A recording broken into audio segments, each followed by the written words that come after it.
Hello guys, আপনারা সকলে কেমন আছেন? আশা করি ভালো আছেন। তো আজ অনেক কাজের ব্যস্ততা ছিল, তবুও মেয়েকে নিয়ে আর্ট প্রতিযোগিতায় অংশ নিতে গিয়েছিলাম। কারণ আমি বিশ্বাস করি যে সন্তানের প্রতিভা ও সৃজনশীলতার বিকাশ শুধু স্কুলের দায়িত্ব নয়, মা-বাবার উৎসাহ, উপস্থিতিও সমান গুরুত্বপূর্ণ। এটি শিশুর ছোট স্বপ্ন, রং তুলির আঁচড়ে ফুটে ওঠা কল্পনা আর আত্মবিশ্বাসের পেছনে পরিবারের সমর্থনই সবচেয়ে বেশি।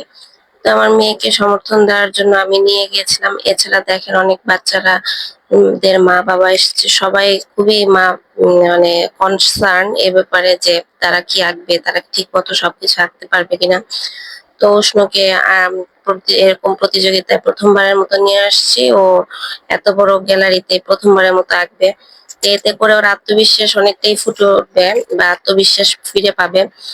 তো আমি জানি প্রতিটি শিশুর মধ্যেই কিছু না কিছু বিশেষ গুণ লুকিয়ে থাকে। কেউ গান গাইতে, কেউ ছবি আঁকতে, কেউ নাচতে, কেউ আবার খেলাধুলায় আগ্রহী। তো আমার মেয়েকে আঁকতে ভালোবাসলেও খুব ভালো যে আঁকতে পারে তা নয়। শুধুমাত্র তার প্রতিভা বিকাশ বা সে যেন এই ব্যাপারে আগ্রহী হয়, শুধুমাত্র এইটুকু করার জন্যই তাকে কিন্তু এই প্রতিযোগিতায় অংশগ্রহণ করিয়েছি। আজ আমি কিন্তু খুবই ব্যস্ত। দেখুন নিজেকে ঠিকমতো পরিপাটি করারও সুযোগ পাইনি। মেয়ের যেহেতু প্রতিযোগিতা আছে তাই ওকে এখানে নিয়ে আসছি। মেয়ের শুধু আত্মবিশ্বাসকে টিকিয়ে রাখার জন্যই কিন্তু এই প্রতিযোগিতায় অংশগ্রহণ করা। আজ আমি খুবই মানে খুশিও আবার হচ্ছে, একটু ভয়ও পাচ্ছি যে কি করে না করে। আমার বুকটা দুরু করছে, কারণ এরকম প্রতিযোগিতায় কখনোই অংশগ্রহণ করে নাই।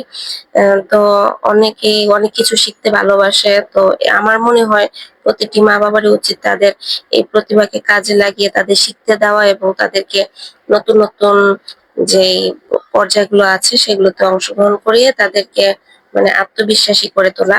যাতে সমাজে অন্যান্য বাচ্চাদের সাথে তারা প্রতিযোগিতাপূর্ণ সমাজে কিভাবে টিকে থাকবে এটা শিখতে পারে, এবং তাছাড়া তাদের কোন দিকে গেলে তাদের ভালো হবে বা নিজেদের শিখার কৌশলকে কিভাবে তারা বাড়িয়ে নিতে পারবে, এগুলো অবশ্য তারা অবশ্যই শিখতে পারবে। তো নিজেদেরকে ডেভেলপ করার জন্য এই প্রতিযোগিতাগুলো খুবই দরকার।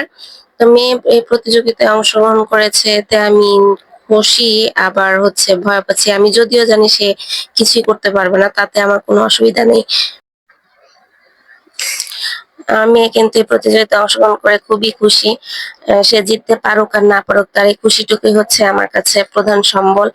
যে সে খুশি হয়েছে এবং নিজের মধ্যে একটা আত্মবিশ্বাস ফিরে পেয়েছে, এটাই হচ্ছে আমার কাছে সবচেয়ে বড় পাওনা, যে তাকে এই প্রতিযোগিতায় অংশগ্রহণ করিয়েছি।